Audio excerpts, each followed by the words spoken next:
Welcome to SOC-DOC-LOC product demo for builders and developers. This is where it all begins, with constructions and sales, and helping people realize their dreams of owning a home in a housing society, building communities that live and grow together. Thank you for your time. Let me start with the moment every one of you knows too well: handover.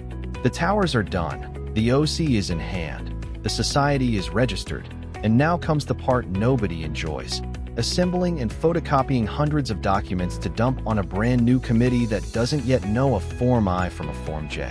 What I'm proposing flips that. Imagine that while you're still building, while you're already generating every one of these documents, they flow into one secure digital vault. And on handover day, you don't carry in boxes. You hand over the keys to a society that's already digital, already organized, already audit-ready. That's SOC-DOC-LOC. You fund and build the vault during construction. You hand it to the formed society on day one. And from there, the society runs it itself at 200 rupees per flat per year. You're not operating anything forever. You're making your handover the cleanest one you've ever done and walking away clean. Let me show you. First, the most important point, because it's where most handovers get messy. The law draws a clean line between what you, the builder, can give and what the society's first managing committee must do. You are the rightful source of the construction and formation documents, the index to you're a party to, the possession letters you issue, the parking allotments you grant, the occupation and completion certificates you obtain, the asset register for the common property you built, the society registration, the adopted bylaws. But share certificates, you neither can nor should issue those. Those are the statutory onus of the first managing committee, the one you appoint from volunteer members at formation, and they flow from there into the share register, nominations, and meeting records. SOC-DOC-LOC respects that line precisely. You preload everything that's yours to give, and you hand over a ready, structured framework, empty in the right places, for the committee to do what's theirs. That's what makes this a clean, lawful, professional handover rather than a gray area paper dump. This is the society's command center, and picture it as your project at handover. Society name, registration number, flat count, member count, all the formation data you preloaded. And this compliance health chart scores the society's records against the statutory requirements, flat by flat. Here's your win. When you hand over a society already sitting near the top on everything that's yours to complete, you're handing over a finished, compliant asset. Then you hand over the keys and step away. The remaining items the chart will show as pending are, correctly, the committees to close, issuing share certificates, filing nominations. You're not pretending to have done their job. You've done yours impeccably and made theirs obvious and easy. Every flat in the project, in one grid, wing, flat, floor, the index area, and a readiness scorecard per flat. You already hold all of this: the allotment data, the area statements, your sales inventory. Instead of photocopying it for 60 or 200 society files, you enter it once, or bulk import it from the Excel you already maintain, right here. One import, and your whole inventory is structured. Now note the share certificate column. At your handover, that's deliberately blank, because issuing certificates is the committee's job. The scorecard will flag it as pending, and that's correct. It's a clean to-do list you're handing the MC, not a gap you left.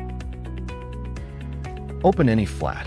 The chain of ownership, the index to, the first registered agreement between you and the allotee. Document number, registration date, agreement value, market value, stamp duty, registration fee. As the builder, you are the source of this, the very first link in that flat's chain of title. Capture it once, at the point you already have it, and it's preserved forever. No more the society chasing you 3 years later for a copy of the original agreement, because their file is missing. It's in the vault from day one, attributed to you correctly. Same flat, the document folder, possession letter, parking allotment, KYC, NOC, loan papers, the deed.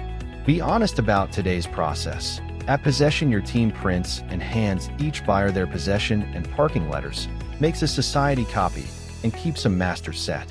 3 times the work, and the society's copy is the one that goes missing.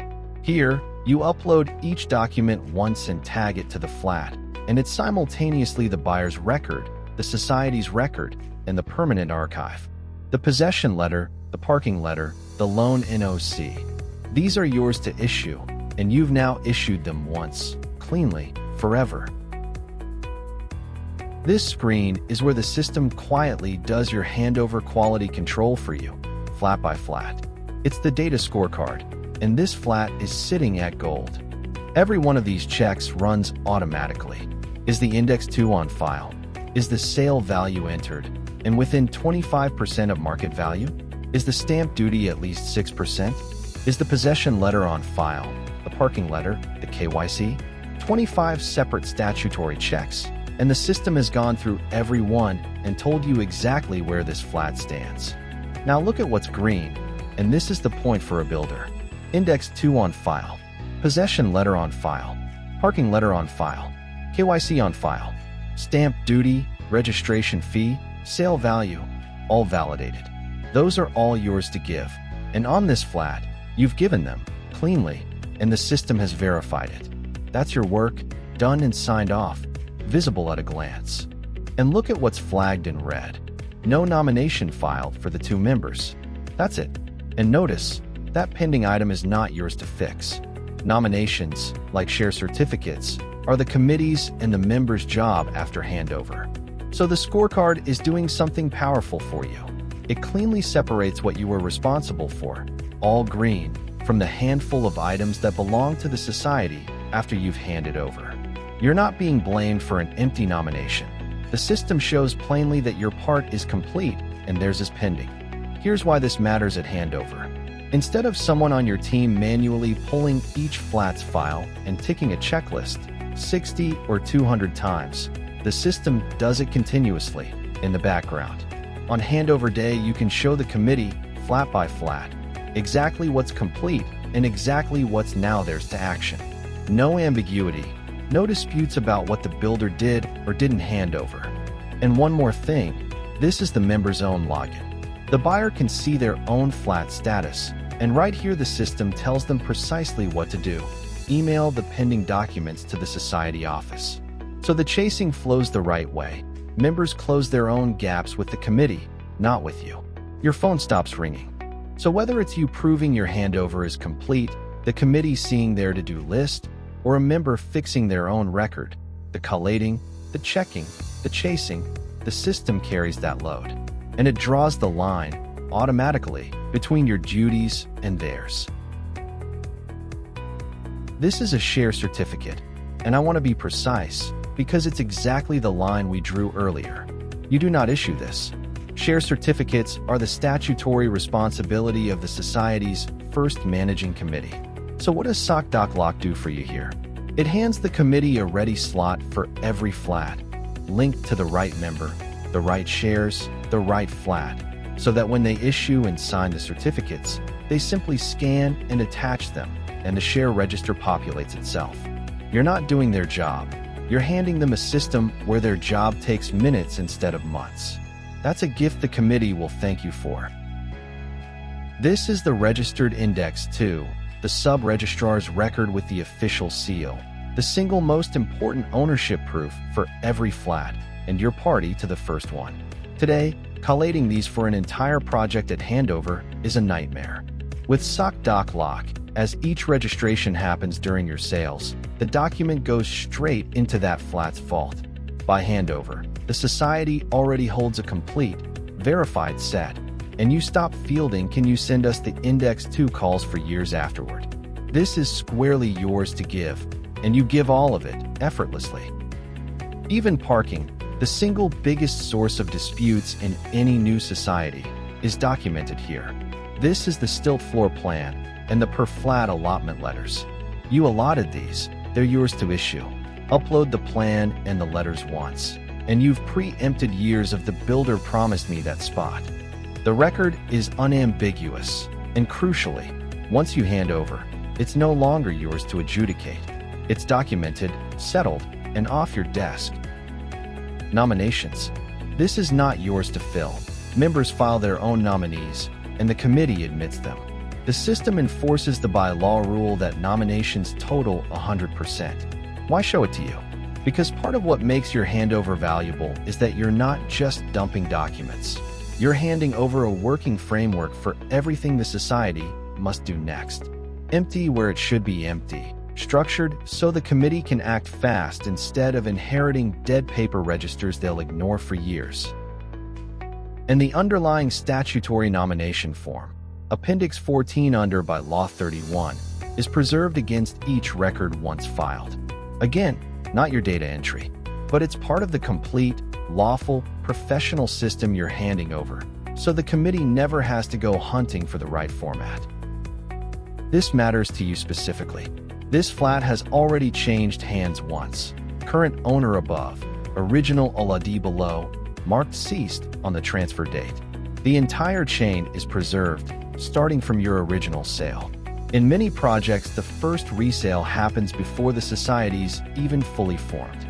With this, that first transfer, and your sale underneath it, is captured cleanly, in sequence.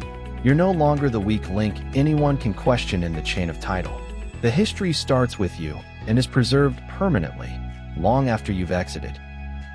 Same flat, and look at this note, society transfer forms not filled. This is the kind of loose end that today lives in one person's head and vanishes when your project team demobilizes. Here, every pending item is written down, attached to the flat, visible to whoever takes over. So when your liaison team moves to the next site, the knowledge stays with the asset, not in someone's memory. That's continuity you're handing the committee on a plate.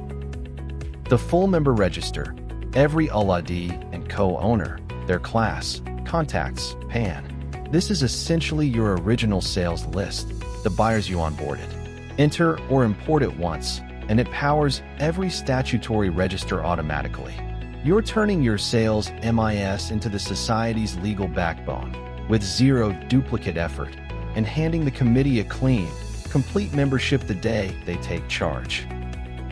A smart detail: each person is one record, even if they hold multiple flats in your project, and many of your bulk booking investors will. Update once, it reflects everywhere, and every edit carries a reason. For a developer with investors holding several units, this avoids the usual mess of the same buyer appearing 5 different ways across 5 flats. You hand over a register that's already internally consistent. Now the payoff. This is Form I, the statutory register of members under Rule 32, generated automatically from the member data you loaded. You don't draft it, you don't maintain it, it builds itself from your inputs. Producing these registers is part of society formation. And here, it's produced for you, instantly, as a byproduct of work you already did. One click and it's the official printout, member by member, with shared details and transfer history, ready for the registrar. 100+ pages in seconds. Think what your CS or your team currently spends preparing statutory registers at formation. This collapses that to a button, and what the committee inherits is already in registrar-ready shape.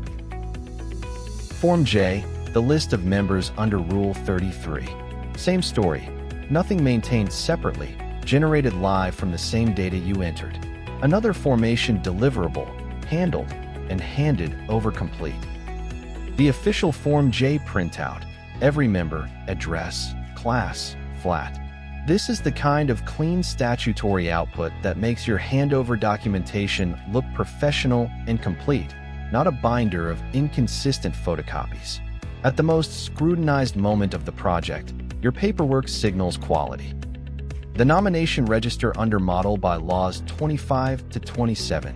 Every nomination at a glance, minors flagged. The members populate this, the committee admits it.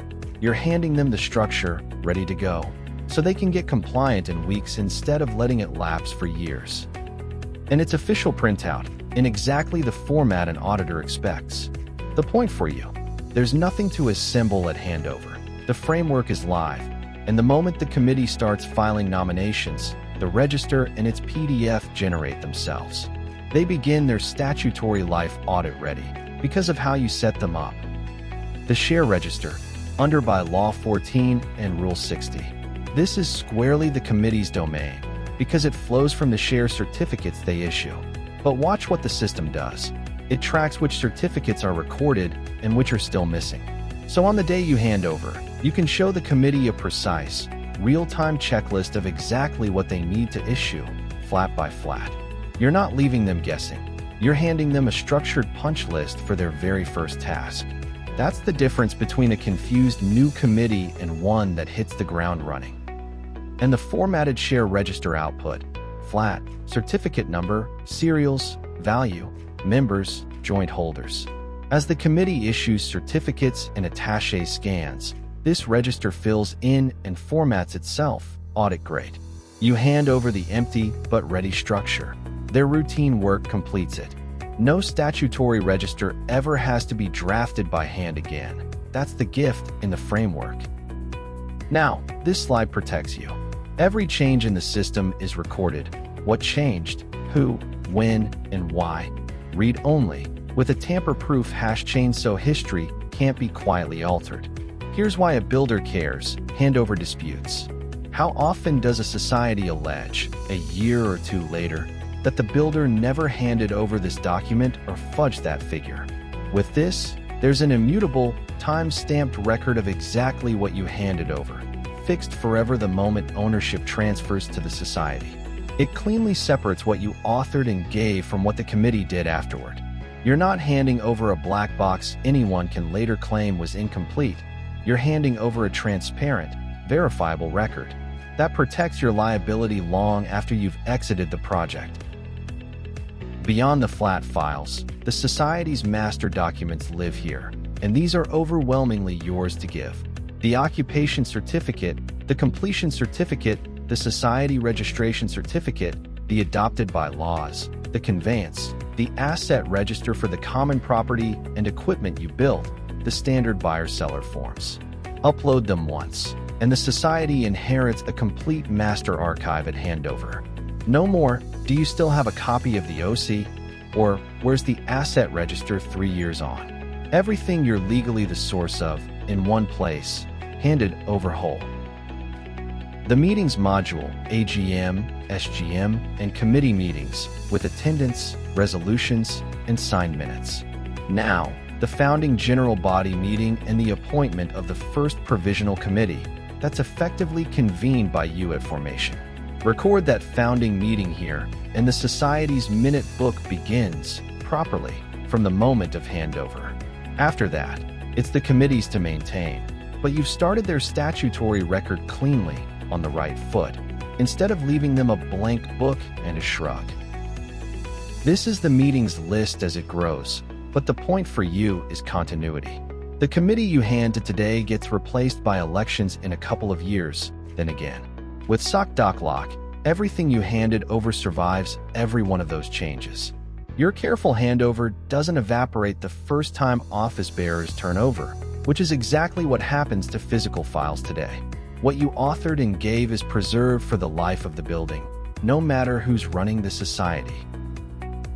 So here's the deal, plainly. You fund and set up SOC-DOC-LOC during construction, the phase where you're already producing every index to possession letter, parking allotment, the OC, the completion certificate, the asset register. You capture each once, at source, instead of printing it 3 times at possession. On handover day, you transfer ownership of a fully organized, audit-ready society to its committee, preloaded with everything that's yours to give, and set up with a ready framework for everything that's theirs to do, like issuing share certificates and filing nominations. Your involvement ends there. The society runs it from then on at 200 rupees per flat per year, owning and controlling its own data. What you get? A handover with no boxes, no collation marathon, no triple printing. A society that looks premium and complete at the most scrutinized moment of the project. A tamper-proof record of exactly what you handed over and when. Your protection against the builder never gave us this dispute. And an end to the long tail of, can you send us a copy calls that follow you to your next 3 sites. Picture the line in your possession letter. Your society is handed over with a complete digital document vault, live from day one. That's what a quality builder hands over. 200 rupees a flat is a rounding error against your project cost, and it buys you the easiest, cleanest, most defensible handover you'll ever do, with a clean legal line between your duties and the committees. Let's make your next one the first. Thank you.